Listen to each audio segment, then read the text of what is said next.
കുഞ്ഞ് തോളത്തുണ്ടായിരുന്നു. പിന്നെ ചാനലുകളെല്ലാം വന്ന് സംസാരിക്കുമ്പോൾ ഉമ്മയാണെന്ന് തോന്നൂല്ലേ, ഇനി കുഞ്ഞിനെ അങ്ങ് മാറ്റിയേക്കാന്ന് വെച്ചു. കുഞ്ഞ് കരച്ചിലായിരുന്നു. കരച്ചിൽ നിന്നോ? കരച്ചിൽ നിന്നോ ഞാൻ ഇടയ്ക്ക് ചെക്ക് ചെയ്തിട്ടുണ്ടായിരുന്നു. നിന്നു കരച്ചിൽ നിന്നു. കുഴപ്പമില്ല, അമ്മയുടെ സന്തോഷത്തിൽ കുഞ്ഞും കൂടെ ഒപ്പം ഇരുന്നാൽ കുഴപ്പമൊന്നുമില്ല. അപ്പോൾ എന്താ പറയൂ, 1001 നുണകൾ വീണ്ടും ഫെമിനിറ്റി ഫാത്തിമ വളരെ കൈയടി നേടി. IFFKയിലും അല്ലാതെയും തിയേറ്ററിൽ വന്നപ്പോഴൊക്കെ പ്രേക്ഷകർ വളരെ ഇഷ്ടത്തോടെ കണ്ട സിനിമയാണ്. അതിൻ്റെ സംവിധായകൻ ഫാസിലിനോട് പ്രത്യേകം നന്ദി പറയുന്നു, ഇങ്ങനൊരു സ്ട്രഗിൾ ചെയ്തൊരു സിനിമയുമായിട്ട് വന്നതിന്. എന്താണ് ഇപ്പോൾ നിങ്ങളെടുത്തൊരു ഒരു എഫേർട്ട് ഉണ്ടല്ലോ, അതിനൊരു വലിയ ഒരു ആശ്വാസം കിട്ടുന്നു അല്ലേ? അതെ അതെ, തീർച്ചയായിട്ടും. പറയൂ, സിനിമയെ കുറിച്ച് പറയൂ. ഞാനൊരു വലിയ ചോദ്യം ചോദിച്ചിട്ട് തീർച്ചയായിട്ടും പറഞ്ഞു തന്നാൽ ഞാൻ വിട്ടു. സിനിമ ഞങ്ങളെല്ലാവരും ഒരുപാട് എൻജോയ് ചെയ്ത സിനിമയാണ്.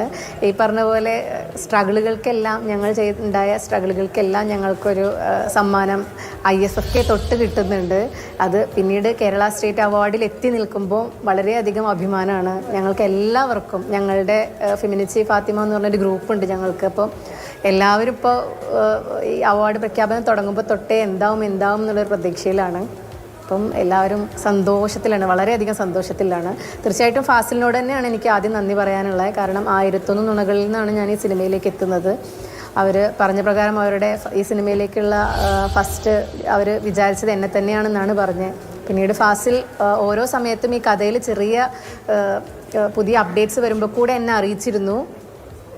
എൻ്റെ മോൾക്കൊരു 6 മാസം ആയപ്പോൾ ഞങ്ങൾ ഷൂട്ട് തുടങ്ങാൻ തീരുമാനിച്ചു. പിന്നെ പറയുകയാണെങ്കിൽ എല്ലാവരോടും നന്ദി പറയാനുണ്ട്. എൻ്റെ ഫാമിലി മുതൽ ഈ ക്രൂവിലുള്ള എല്ലാവരോടും, ഞങ്ങൾ ഈ സിനിമ ഷൂട്ട് ചെയ്ത ആ വീട്ടിലുള്ള എല്ലാവരോടും, അതിൻ്റെ ചുറ്റുപാടുള്ള എല്ലാവരോടും, ഈ സിനിമ ഈ അവാർഡിനും അവരെല്ലാവരും ഒരു ഭാഗമായിട്ടുണ്ട്.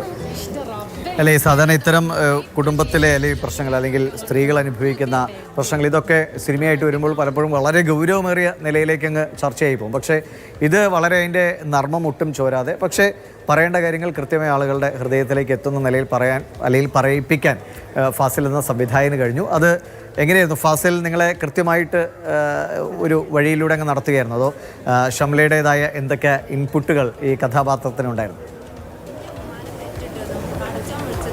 തീർച്ചയായിട്ടും ഫാസിലിന് കൃത്യമായിട്ടൊരു പാത്ത് ഉണ്ട്. ഈ സിനിമ ഏറ്റക്കുറച്ചിലുകളൊന്നും ഇല്ലാതെ തന്നെ പറയേണ്ട രീതിയിൽ പറയണം. എന്നാൽ ആരെയും വിഷമിപ്പിക്കരുത്, ആരെയും വെറുപ്പിക്കരുത്, ആരെയും ദ്രോഹിക്കരുത്. അങ്ങനെ ആവണം എന്ന് തീർച്ചയായിട്ടും ഫാസിൽ ഉണ്ടായിരുന്നു. പിന്നെ ഞങ്ങൾക്ക് ഭയങ്കര ഫ്രീഡം തന്നിരുന്നു ഫാസിൽ. അതായത് നമുക്ക് ഡിസ്കസ് ചെയ്യാനുള്ളൊരു സ്പേസ് ഉണ്ടായിരുന്നു.